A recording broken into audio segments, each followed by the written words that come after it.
Aquí y Ahora Producciones presenta Hablemos de Salud. Hablemos de Salud. 29 años al servicio de la medicina preventiva. Hablemos de Salud. Conducción y producción a cargo de la periodista médica Ana María Forte. Columnista Dr. Mariano Favaloro. Locución y presentaciones Oscar Di Profio.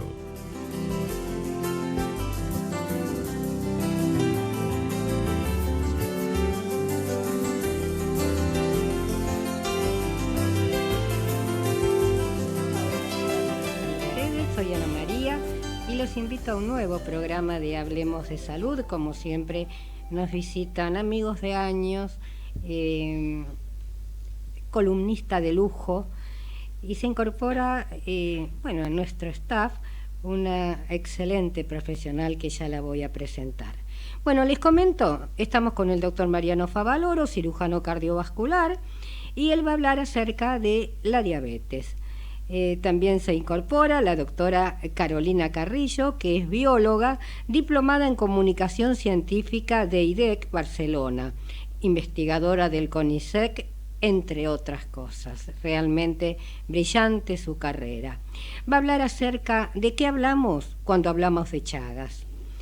El doctor Sebastián Moyano, médico especialista en clínica médica y reumatología del Hospital Italiano. El tema lo pidieron ustedes, artritis psoriásica. También la doctora Claudia Iachino, médica del Hospital Garrahan, y va a hablar acerca de la celiaquía. Y ya le doy los muy buenos días al doctor Mariano Favaloro. Buenos días, Ana María. ¿Qué tal? ¿Todo muy bien? Bien, la verdad que lindo, terminando un año bastante controvertido, pero bueno, esperemos terminarlo. Como siempre, no hay para aburrirse en esta Argentina.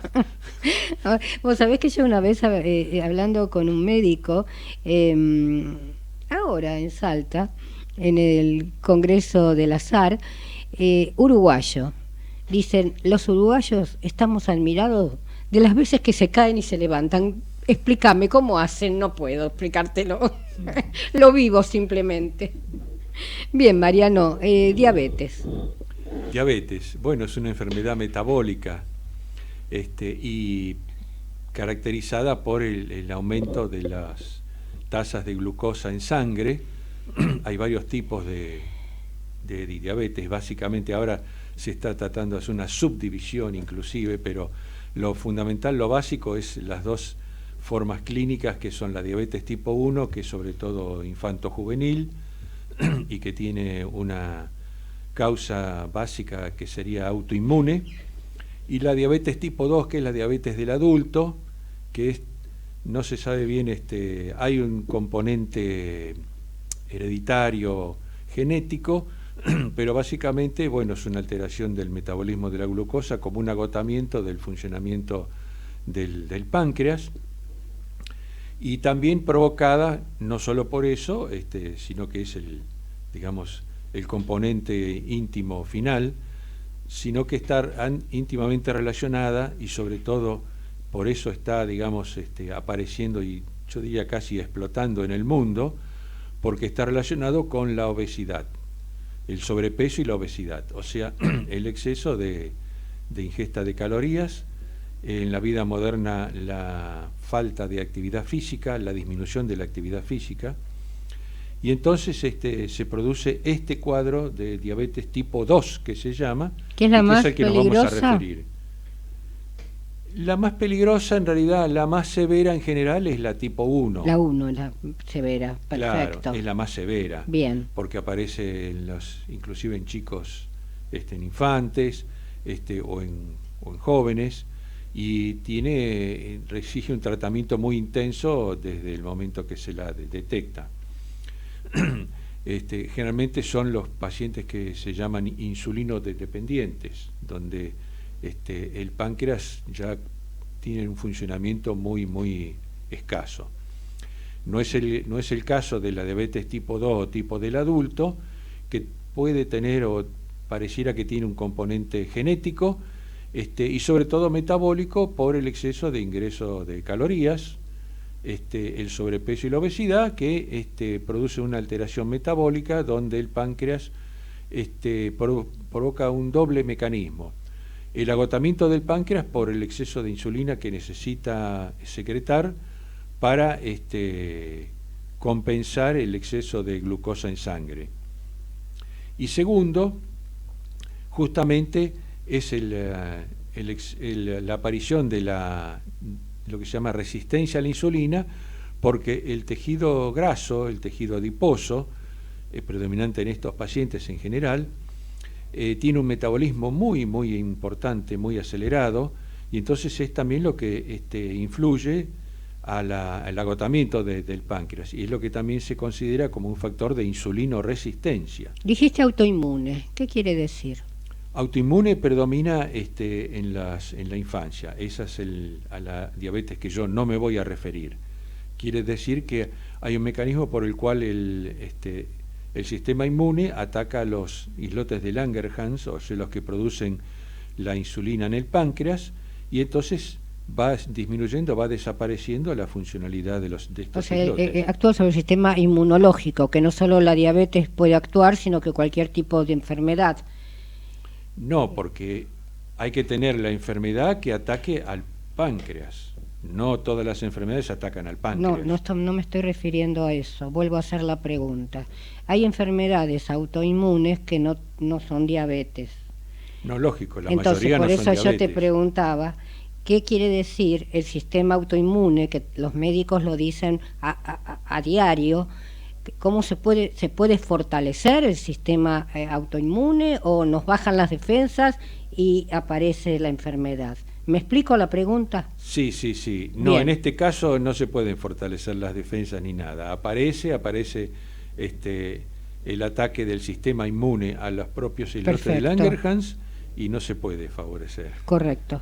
Desgraciadamente es así. Correcto. ¿Y qué pasa? Dicho de otra manera, hay que seguirla de atrás. Todavía no hay mecanismos. Seguramente se van a descubrir mecanismos, nuevas drogas que van a bloquear este sistema autoinmune y van a evitar la destrucción del páncreas en un futuro. Que lo sepa, todavía no hay nada de eso. Hay estudios, pero no hay todavía No, ya están las bombas drogas para no inyectarse exitosas. tanto, ¿no es cierto? Hay unas bombas que se utilizan. Bueno, esos son mecanismos, seguimos en la diabetes tipo 1. Esos son mecanismos Perdóname, para... pero yo soy así, Porque- siempre la contra. Es Está lo que bien. me interesa, Sí, pregunto. sí, voy para algo para el otro. Y no importa, yo sé con quién puedo hacerlo. Ah, bien. Ah. No, lo que pasa es que estos pacientes casi desde el diagnóstico son insulinodependientes. Entonces hay que sustituirle la insulina que ya no tienen.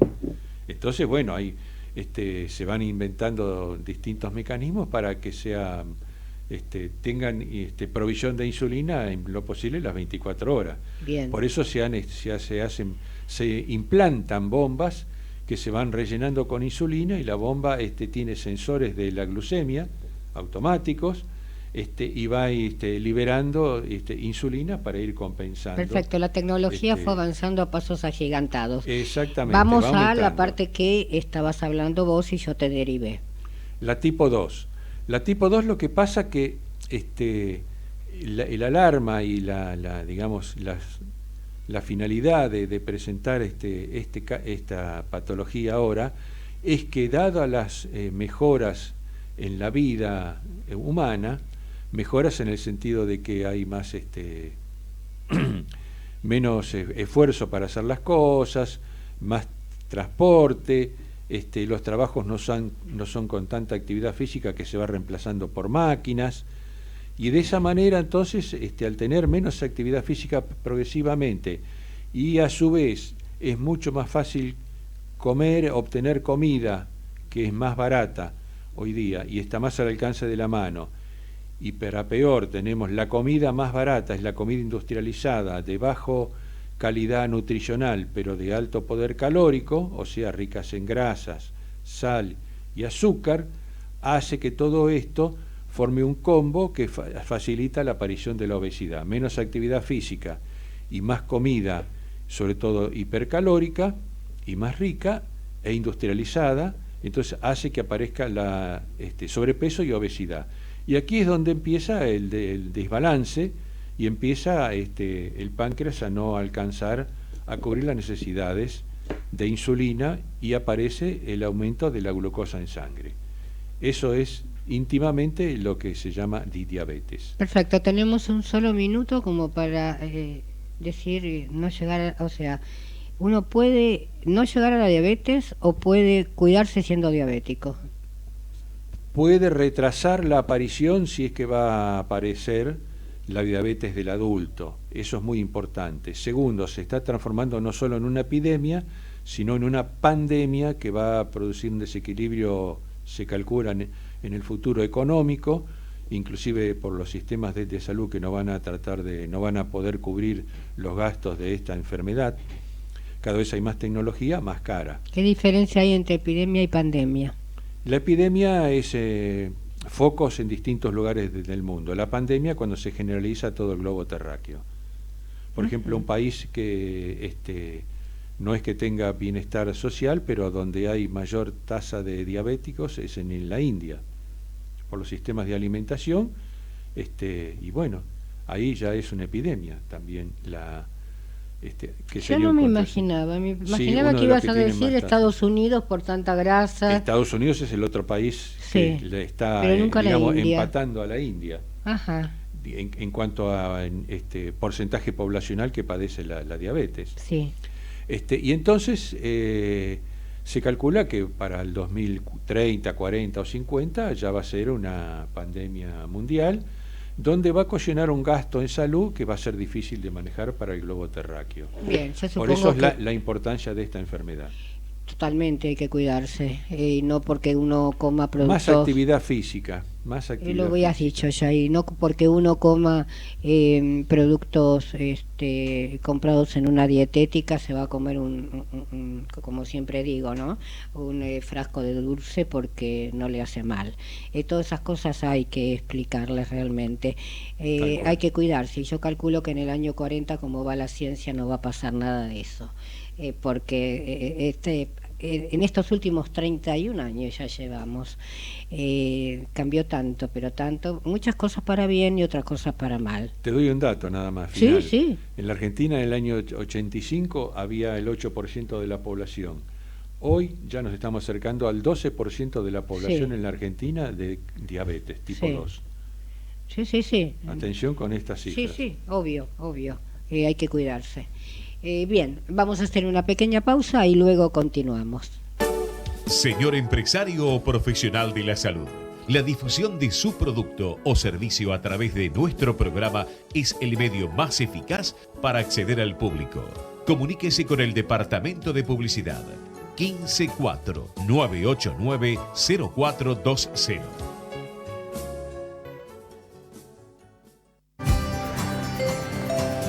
¿Sabías que en la ciudad, con la historia clínica electrónica, los médicos de todos los centros de salud cuentan con tus estudios clínicos para que puedas atenderte mejor y más rápido? Para saber más, chatea con la ciudad en WhatsApp 11 50 500 147. Vamos, Buenos Aires. Doctor Profesor Adolfo Pérez Brignani, especialista en dolor facial, dolores de cabeza, zumbido, dolor de oídos, vértigo, mareos, problemas auditivos o mandibulares. Solicite turno en el Centro de Oficiales de Bar, Sarmiento 1867, tercer piso, Cava. Mail clinicadolorfacial@gmail.com. Teléfono 4371-7913. Ya podés ser parte de la Universidad de Morón, con más de 80 propuestas académicas, carreras presenciales y a distancia, con anexos en Capital Federal y Gran Buenos Aires. Informate al 5627-2020 o en www.unimorón.edu.ar. Universidad de Morón.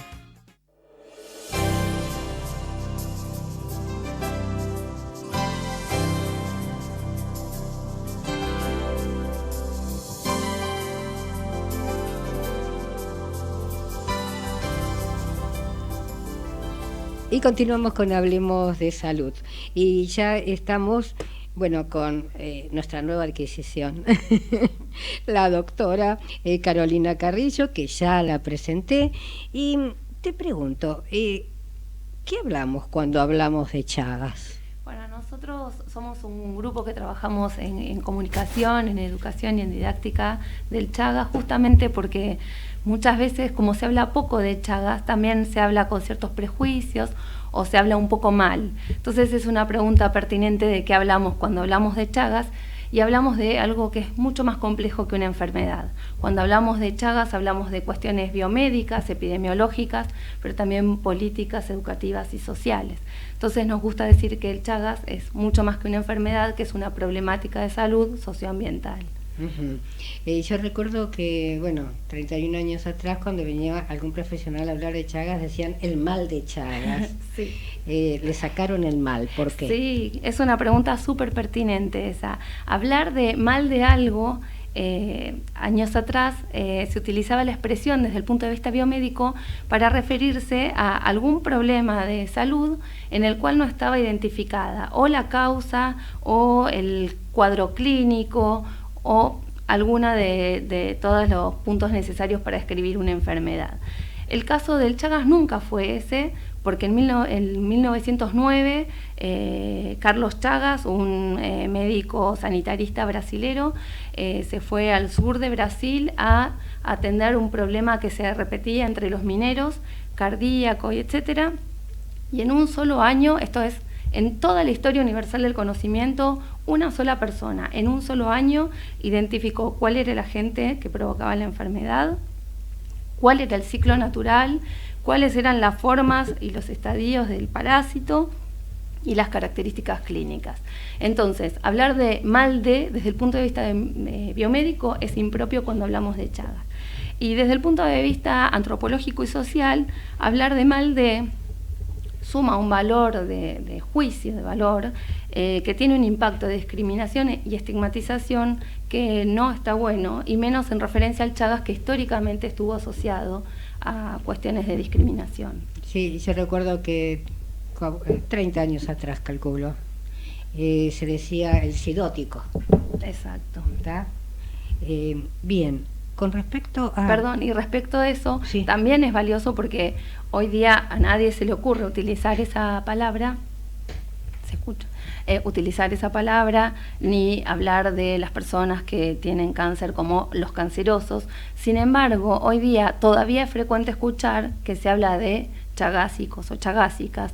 Justamente ¿por qué? Porque hablar de Chagas, como se habla poco, y tenemos como las antenas menos atentas a eso, está naturalizado y no reconocemos que es tan erróneo como utilizar los otros adjetivos como si fueran sustantivos. Exactamente. También se dice que es el mal de la pobreza. Sí, bueno, históricamente estuvo relacionado no solo a la pobreza, sino a los ámbitos rurales.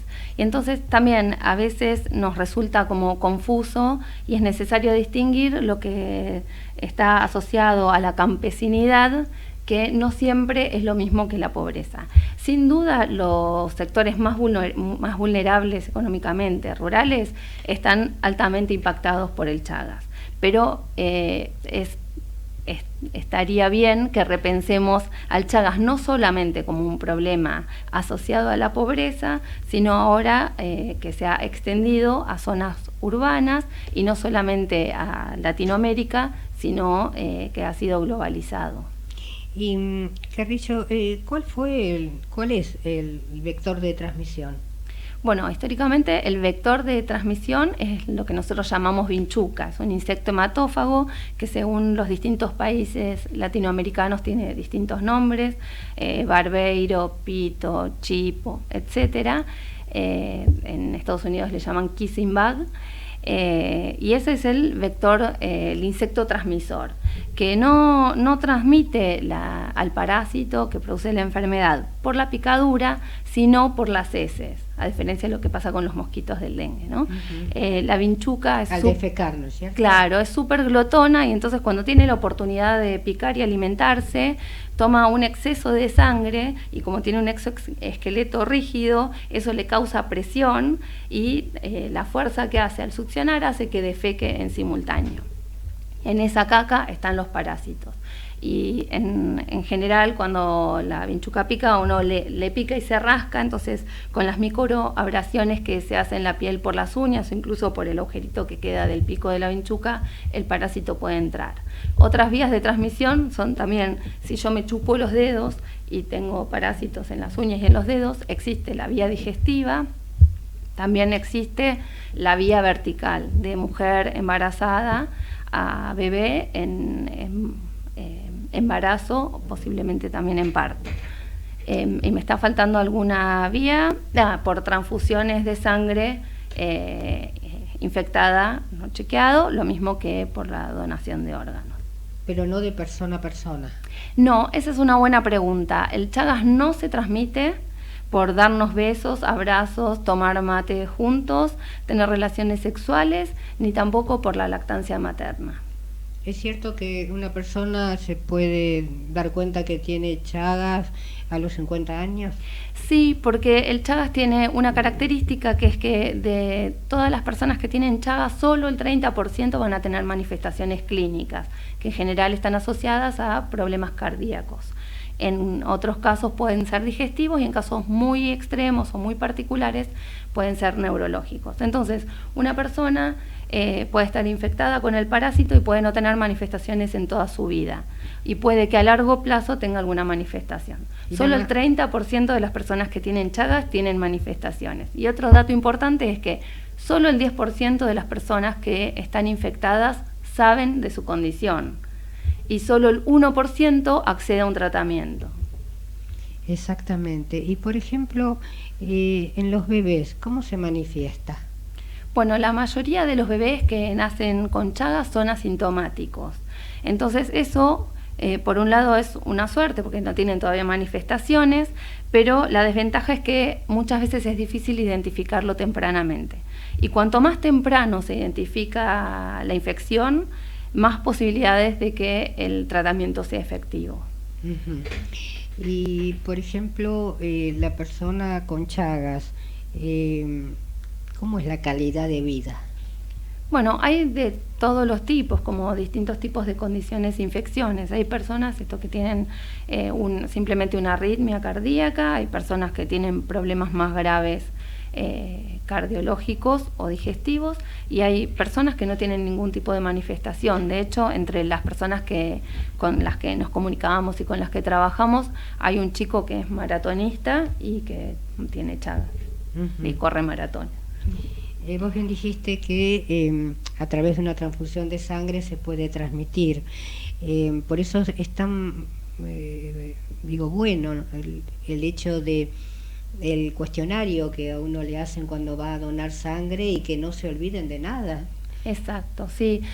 Bueno, en nuestro país, como en la mayoría, en los países endémicos, eso está súper regulado, y entonces de hecho mucha gente se entera que está infectada con el parásito cuando va a donar sangre, porque ahí salta la alarma y entonces se hace el estudio confirmatorio y da que tiene Chagas.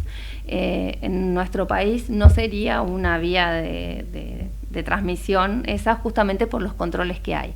Sí ha pasado en muchos países en donde la enfermedad es exótica. Por ejemplo, en el norte de los Estados Unidos se han registrado muchos casos por transfusión de donantes infectados que desconocían su condición y que no se testeaban los bancos, ¿no? En Europa lo mismo. Por eso la sangre siempre tiene que ser sangre segura, ¿no? Claro.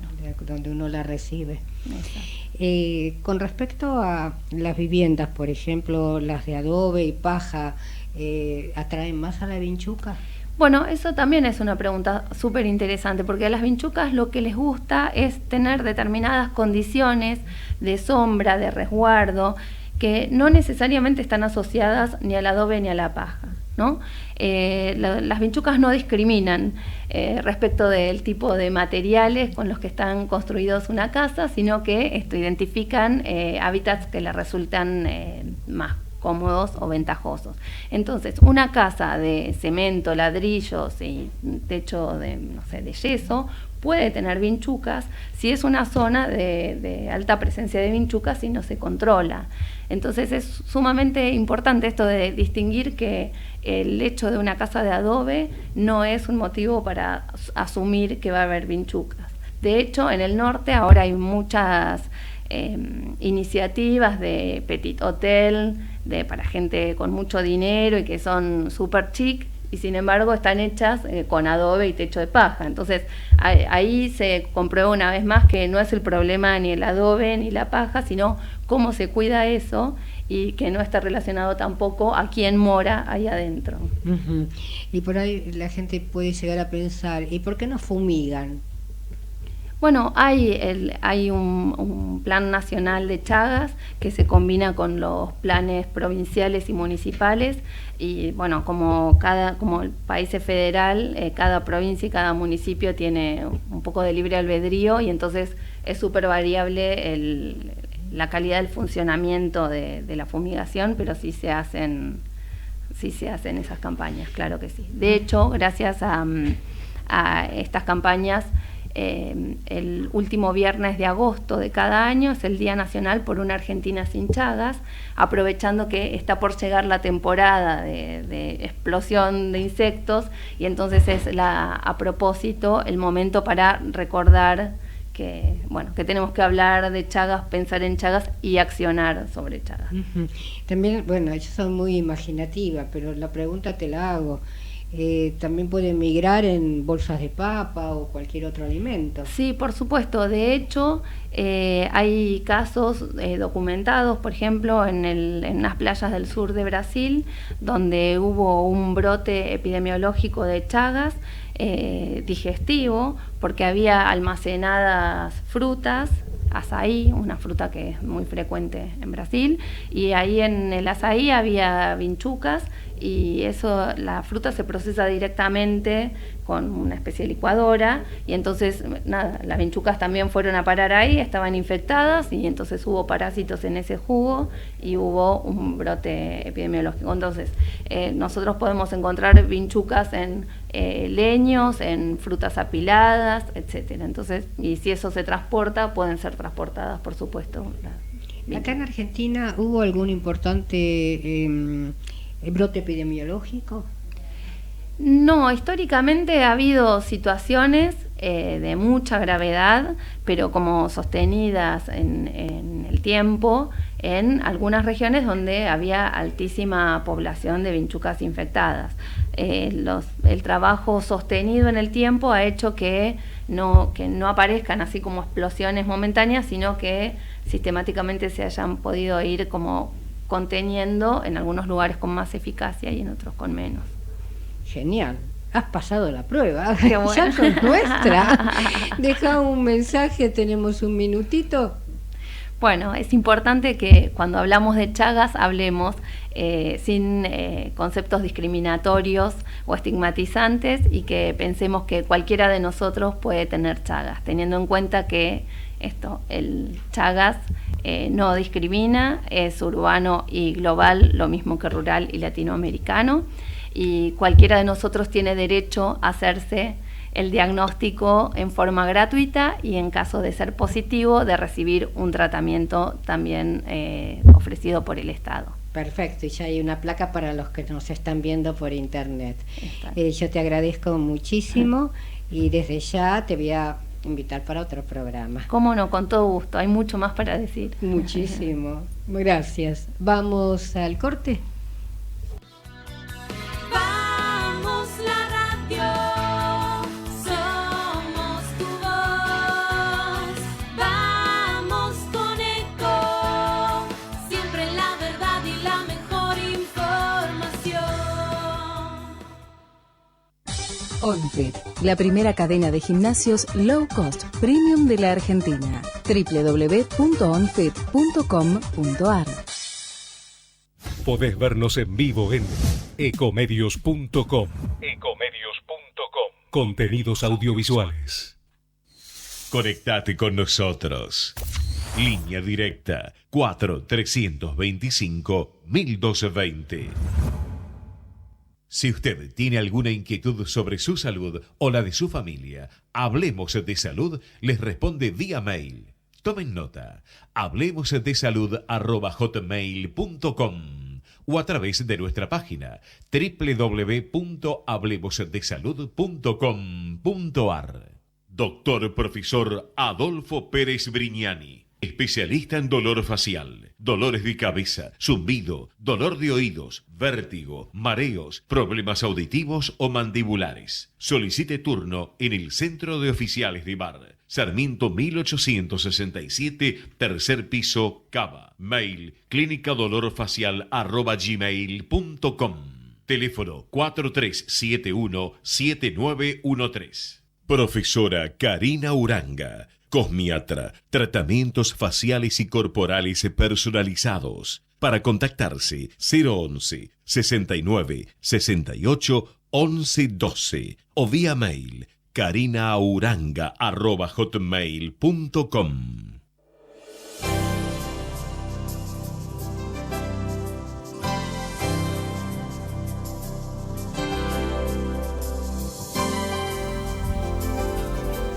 Y continuamos con Hablemos de Salud y ya estamos con un gran amigo, realmente con el doctor Sebastián Moyano, que ya lo presenté, y él va a hablar acerca de artritis psoriásica pedida por varios pacientes. Hola Ana María, muchas gracias por invitarme de nuevo a tu programa. Es un placer tenerte acá, realmente. El placer es mío. Bueno, como dijiste, vamos a hablar un poquito de artritis psoriásica, que es una enfermedad no tan conocida por la gente, pero que es importante también. No tiene la prevalencia de Chagas, como había hablado Carolina recién, pero tiene su importancia. La artritis psoriásica es una enfermedad que es autoinflamatoria, es crónica y es sistémica porque afecta a más de una localización, que tiene sobre todo compromiso articular, por eso es una artritis, tiene inflamación articular, pero también puede tener compromiso de otras estructuras extraarticulares, partes blandas como los tendones, por ejemplo, y que obviamente, como su nombre lo indica, está estrechamente ligada a la psoriasis. Afecta aproximadamente al 30% de los pacientes con psoriasis, o sea, los pacientes que tienen psoriasis a lo largo de su vida, probablemente el 30% desarrolle artritis psoriásica.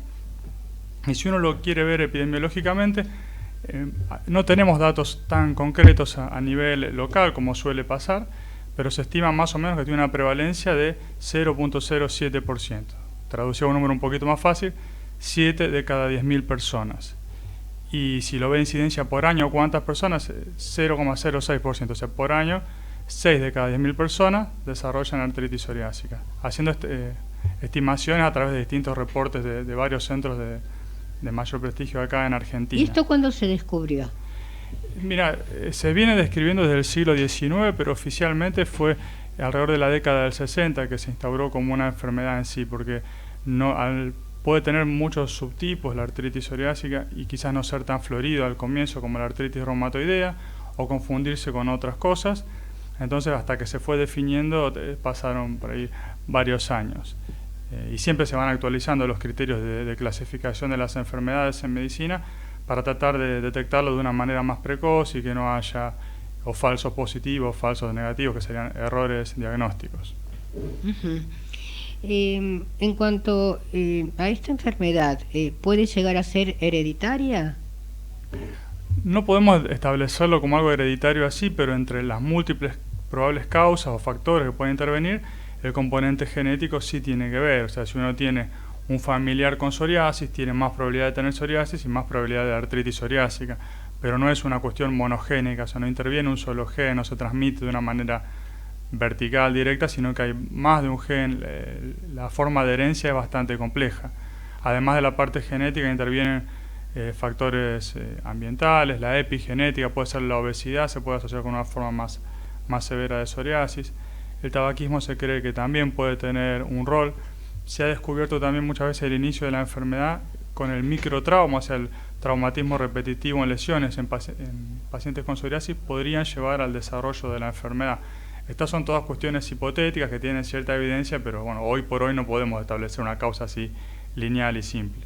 Por ejemplo, yo soy imaginativa, ¿no es cierto? Una psoriasis que puede llegar a atacar una rodilla o un codo, ¿eso es más propensa para que de pronto sea una artritis psoriásica? Sí, tiene, como había dicho, tiene varios dominios o varios patrones. Puede atacar pequeñas articulaciones, o sea, por ejemplo, dedos de manos y pies, no igual que la artritis reumatoidea, pero más o menos son algunas articulaciones chiquitas, manos y pies. Puede comprometer toda la columna en general, tanto cervical, lumbar, y dorsal. También puede haber el compromiso de piel, por supuesto, las uñas, también es común que pueden tener estos pacientes con artritis psoriásica, que muchas veces se puede confundir con una micosis, o sea, por una infección por hongos, que es lo más frecuente puede haber. También la entesitis, que es la inflamación en la zona donde el tendón se une al hueso. Entonces, esto quizás no es algo tan florido como una inflamación de varias articulaciones, y si el médico no sabe, puede pasar por alto. Otra cosa frecuente es lo que se llama dactilitis, que comúnmente los pacientes lo llaman dedo en salchicha, porque se inflama no solo la articulación, sino también las partes blandas de alrededor, y el dedo adquiere justamente esa forma. O sea, tiene varios patrones y es importante que el médico los conozca o que sepa a quién derivarlos para que estos pacientes no se demoren.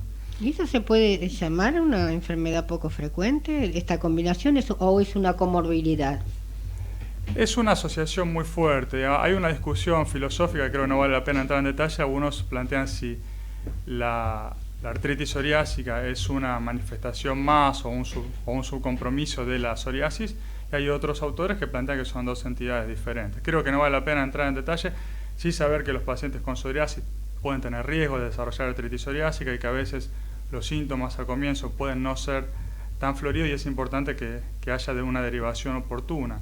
Hablando un poquito más de número, pero sí tan rígidos, por ejemplo, cuando comienza uno y otro, generalmente más del 80% de los casos tiene la psoriasis que antecede a la artritis psoriásica, que eso cual, si uno más o menos conoce la enfermedad, lo anticipa, porque la mayoría de los pacientes con artritis psoriásica tienen lesiones en piel, entonces eso le aumenta las posibilidades. Hay más o menos 15% que pueden empezar las dos en simultáneo, tanto el compromiso de la piel como la articulación, y hay entre un 10 a 15% que ocurre al revés, que comienza primero las articulaciones y después aparece la manifestación en piel, que es el caso más difícil de diagnosticar.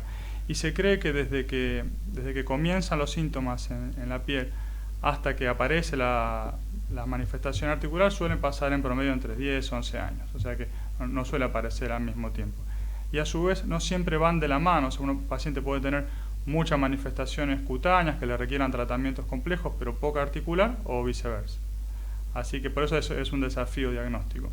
Lo que se ha hecho en los últimos años es mejorar este subdiagnóstico que hay, porque habíamos dicho más o menos 15%, que esto varía de acuerdo a la región, si hay más o menos comunicación entre dermatólogos, reumatólogos, el médico general, pero la Sociedad Argentina de Reumatología y distintas instituciones han hecho campañas de detección, han tratado de educar a los dermatólogos, que son por ahí los que primero reciben estos pacientes, o los médicos generalistas, para que hagan una derivación temprana a los reumatólogos, y se han hecho algunos pequeños cuestionarios que permiten, digamos, levantar esa sospecha y que el paciente no quede sin diagnóstico. Así que se va mejorando en la detección de la enfermedad, y si Dios quiere unos años lo mejoraremos mucho más. Uh-huh. Y por ejemplo, psoriasis. Yo tengo entendido que algunos pacientes, por ejemplo en vacaciones, que pueden tener la oportunidad de estar un mes quizá debajo del sol, desaparece la psoriasis. ¿Desaparece también la artritis psoriásica en ese momento? No, en general, bueno, yo no soy dermatólogo, quizás claro, no soy el más idóneo, pero obviamente que algo conozco porque trabajo en conjunto con ellos. Sí, la exposición solar puede mejorar transitoriamente las lesiones en piel. De hecho, antes que hubieran los tratamientos que tenemos disponibles hoy, muchos dermatólogos le recomendaban la exposición solar para algunas lesiones. Con lo articular no suele pasar. Hay algunos casos, como pasa siempre en las excepciones, que la enfermedad se autolimita, pero en general no. O sea, si uno la deja sin tratamiento, en general la enfermedad evoluciona, es crónica, provoca daño articular, altera la capacidad funcional de las personas y por supuesto le deteriora la calidad de vida. Y por eso te quería comentar que es muy importante la disponibilidad de tratamientos que hay hoy, que se ha ido mejorando. En algunas enfermedades por ahí nos cuesta más todavía levantar el estándar de tratamiento, pero esta es una en la cual se puede mejorar. Porque el paciente habitualmente, si tiene artritis psoriásica, comienza con antiinflamatorios, acá sí sirve, que si es leve puede llegar a mejorarlo, puede requerir una infiltración con corticoides, o si es más severo puede necesitar algún inmunosupresor tradicional, como se usan en otras tantas enfermedades reumatológicas. Si el paciente no responde a los tratamientos convencionales, uno puede pasar a los famosos tratamientos biológicos, que ahora cada vez hay más mecanismos de acción y nuevos, y en lo que se ha avanzado últimamente con los últimos tratamientos es que solía pasar o suele pasar que el paciente puede tener una respuesta discordante en lo articular y en la piel. Entonces parecería que los medicamentos eran muy buenos para la piel, no lo eran tanto para las articulaciones y al revés. Y eso no se le pueden dar dos medicamentos biológicos en conjunto al paciente por cuestiones de toxicidad, por cuestiones de precio, quién los va a pagar, pero con los nuevos tratamientos hoy por hoy se puede alcanzar una respuesta excelente en piel y una respuesta articular muy aceptable sin tener que andar combinando tanto. Así que eso es una esperanza para los pacientes. Bueno, vos me diste el pie y yo lo agarro rápido porque a mí me preocupa muchísimo la oleada de por un lado, digamos, es un bienestar para el paciente y todo lo deseamos, pero por el otro lado, ¿quién puede pagar? ¿Qué obra social? ¿Qué prepaga? ¿Qué persona, por ejemplo, puede pagar un biológico actualmente? Yo tengo una enfermedad y aprovecho siempre para poner el bocadillo, fiebre mediterránea familiar, que me la descubrí yo. Y mi biológico, si yo no hubiese respondido a una pastillita mágica, muy económica, muy vieja, que no le estoy haciendo publicidad, que es la colchicina, que cuesta lo que cuesta una caja de analgésico, mi biológico está 945.000 pesos por mes, hasta que me muera. Entonces, ¿qué Estado puede bancarlo? Yo en un congreso donde estaban hablando, porque aparentemente quieren reemplazar a los biológicos por biosimilares, perfecto. ¿Qué persona que se está recibiendo un biológico y le hace bien va a cambiar a un biosimilar? Por miedo no lo hace. Entonces se decía que este es uno de los pocos países del mundo que el Estado paga los biológicos. Y pusieron a hablar a un médico extranjero, creo que era de Inglaterra, no lo recuerdo, en el cual decía que la Argentina no podía seguir, con otras palabras, de esta manera, porque no se podían pagar. Entonces yo le pregunté, doctor, si usted tiene una nena de 5 años y hay un biológico que la salva, ¿usted qué hace? Dijo, pregunta muy difícil, no poder responder. Bien, a mí me preocupa mucho, porque manejando una asociación como es la de fiebre mediterránea familiar, y conociendo a un centenar, por decir un número chico, de instituciones que están pasando por un momento caótico porque no reciben los biológicos. Entonces, si es un país del tercer mundo, ¿por qué dejaron entrar una medicación inaccesible? No sé, si no querés contestar, no conteste. Voy a tratar de ser prudente porque hay cosas que exceden a mi rol actual y hay gente que vive de eso y la que toma decisiones. Yo creo que dijiste cosas muy interesantes, complejas y difíciles de resolver en este tiempo. La mayoría de los biológicos de los tradicionales cuestan la 10ª parte del que nombraste vos. El que vos nombraste para fiebre mediterránea familiar y otras enfermedades es uno de los biológicos más caros del mundo. La mayoría, no es el más caro. No es más caro, pero es de los más caros. O sea, la mayoría de los biológicos cuestan entre $1.000 y $1.500 mensuales, lo que se usan, que igual sigue siendo carísimo e impagable para la mayoría de los ciudadanos. En Argentina, por un lado, tenemos la ventaja que la mayoría de la gente no valora porque no está acostumbrado a pagar por salud, al menos cifras considerables, que en otros países de Latinoamérica sí. Pero es verdad que eso a futuro probablemente no sea sostenible. Y hay un error de concepto. Ya no es sostenible, ya no reciben. Es muy difícil de sostener, más allá, dejando de lado la corrupción, tanto todo médica eso, como de auditores, todo. etcétera. Sí. Hay un error de concepto. Yo me acuerdo una vez que dijo un español que vino acá en Argentina, muchas veces la gente dice, esta medicación me sale gratis. Y es un gravísimo error, porque generalmente si la medicación no es gratis, o la paga o el Estado, o el resto de los afiliados de la obra social que no tienen ese gasto. Entonces, tener conciencia cuando uno recibe una medicación, ¿no?, de alto costo, que alguien la está pagando, eso no viene del cielo, y suele ser bastante caro. ¿Qué va a pasar a futuro? La verdad que es muy, muy difícil de saber, menos en Argentina, pero yo creo que la medicación, los precios de estos medicamentos van a tener que bajar porque van a ser insostenibles y se tendrán que tomar algunas políticas de salud más severas, no severas en cuanto a restricciones, sino en cuanto a evaluaciones y auditorías, de asegurarse que todos reciban lo que deben y que nadie reciba de manera innecesaria, para que si una persona la podemos mantener viva con 5 pesos o con 1 millón, que ambos tengan el mismo derecho a recibir la medicación. Creo que lo que puede hacer cada uno de su lado es tratar de valorar cuando le toca recibir una medicación que la recibe, y de la parte médica siempre prescribir con la mayor honestidad posible.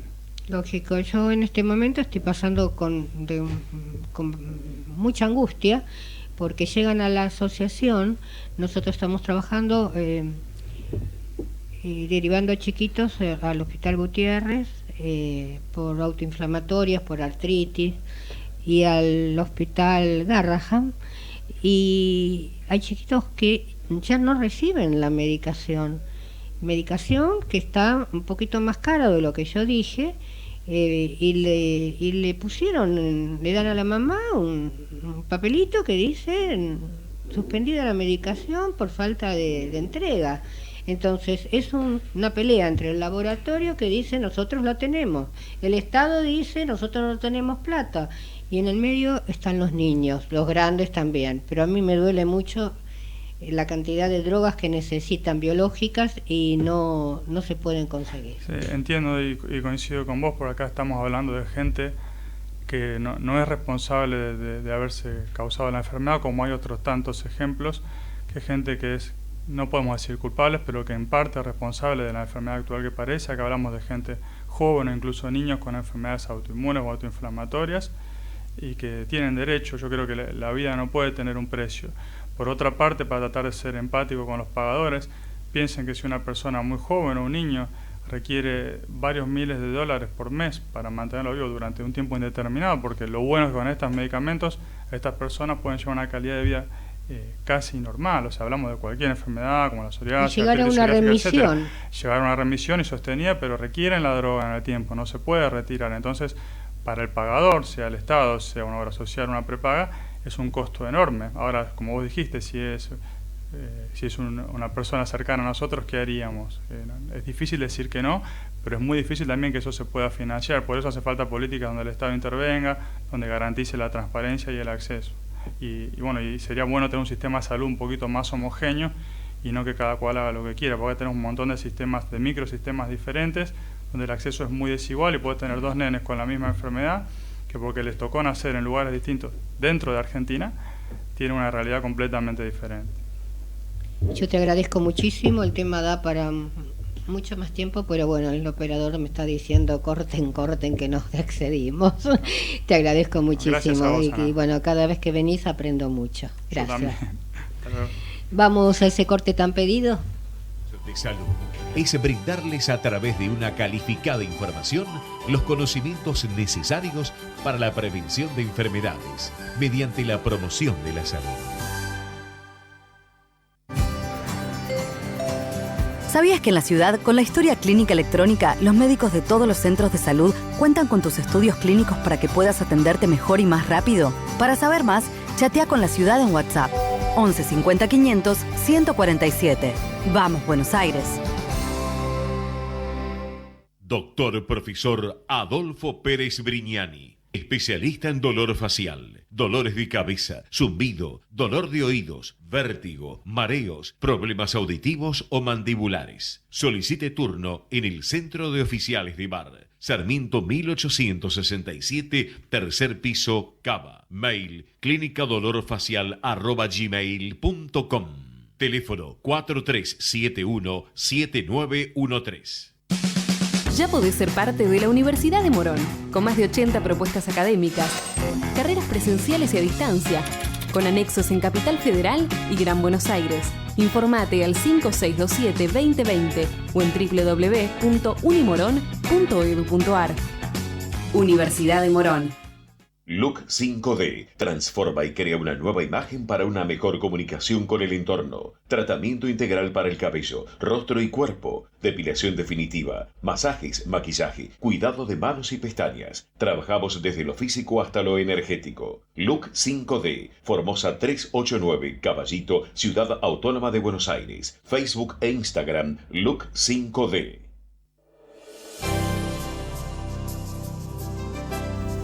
Y continuamos con Hablemos de Salud y ya estamos con la doctora Claudia Iachino, que ya la presenté, y vamos a hablar de celiaquía, ¿no es cierto? ¿Qué es la celiaquía? Bueno, buenos días, ¿cómo te va, Ana María?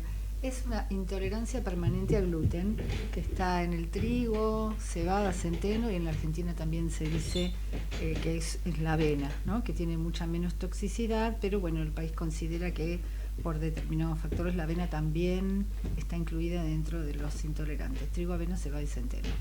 Y esto produce una alteración en las vellosidades del intestino que se atrofian, dificulta la absorción de nutrientes y se producen un montón de síntomas que van a variar, depende si es en niños, si es en adultos, y que pueden ser el más clásico, el que se hablaba siempre, la enfermedad celíaca típica del niño, que es el niño bajito, panzón, desnutrido, con el pelo seco, la piel seca.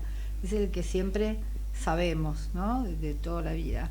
Y después se fue viendo con la mejoría de los laboratorios, con el crecimiento de la tecnología de endoscopías, se fue descubriendo que hay otros síntomas que pueden ser muy variados, por eso se la llama la gran simuladora, y por eso es tan difícil hacer diagnóstico y hay subdiagnosticados.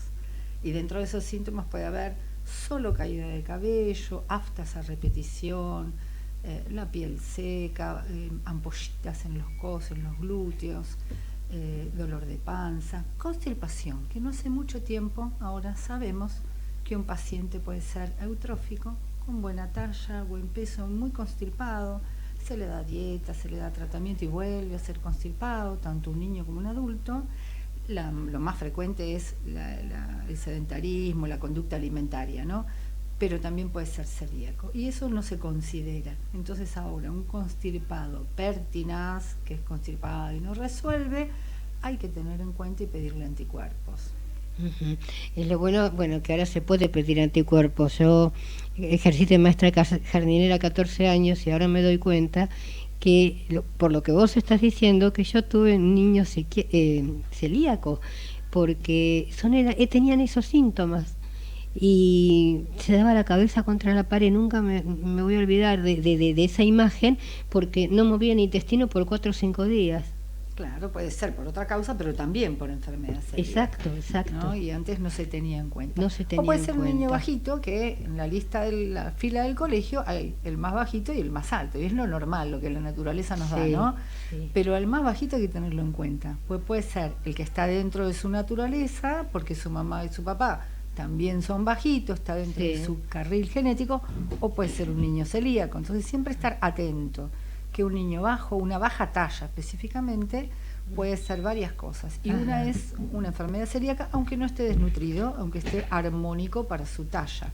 No siempre tiene que estar desnutrido. Por eso cuesta pensarla, todavía le cuesta a los médicos, todavía falta más información y más capacitación para los médicos. Y en los adultos, esto es más en niños, ¿no? También fracturas a repetición, osteoporosis, menopausia precoz, abortos a repetición en las mujeres, anemia, que no nombré tanto en niños como adultos, es anemia de hierro, ferropénica, porque baja hierro por bajo consumo, por menstruaciones abundantes en las mujeres, pero que uno le hace tratamiento y vuelve a recaer. Siempre tener en cuenta la enfermedad celíaca. ¿Esto se puede manifestar, por ejemplo, una persona de 60 años que haya tenido un drama muy grande en su vida y se puede en ese momento desatar una celiaquía? No está relacionado con el estrés, no se relaciona con el estrés, pero sí a los 60 años puede ser. Puede ser a partir de que un niño empieza a comer a los 6 meses, que empieza con semisóleos, que se le incorpora el puré y después de a poquito se le da algo de fideitos o una galletita. A partir de ahí, hay una predisposición genética. Si tiene la predisposición genética y gatilla la enfermedad celíaca, que es una enfermedad autoinmune, ¿no? De predisposición autoinmune, lo que hace es se elevan anticuerpos contra el trigo, que lo reconoce como algo externo, como un tóxico, y lastima el intestino.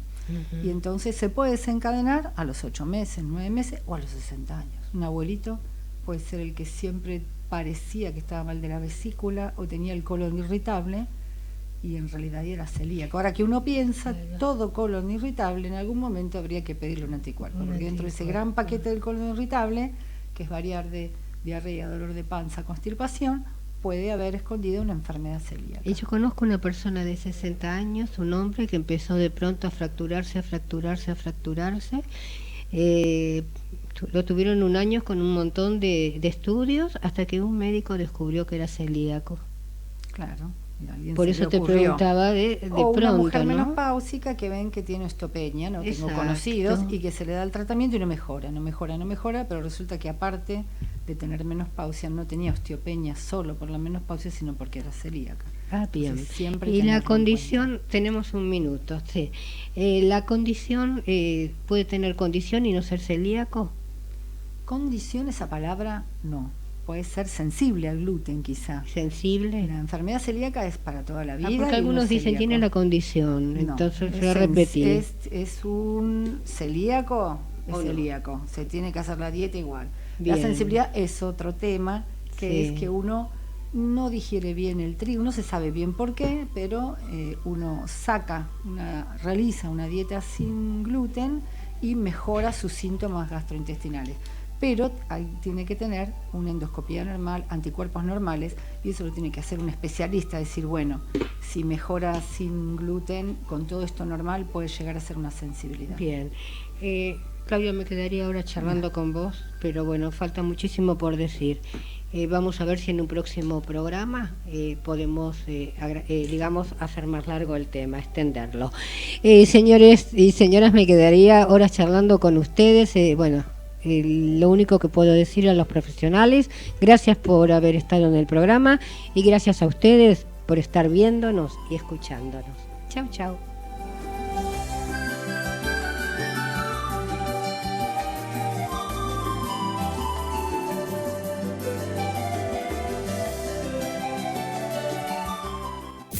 Desde Buenos Aires, transmite LRI 224, AM 1220, Ecomedios.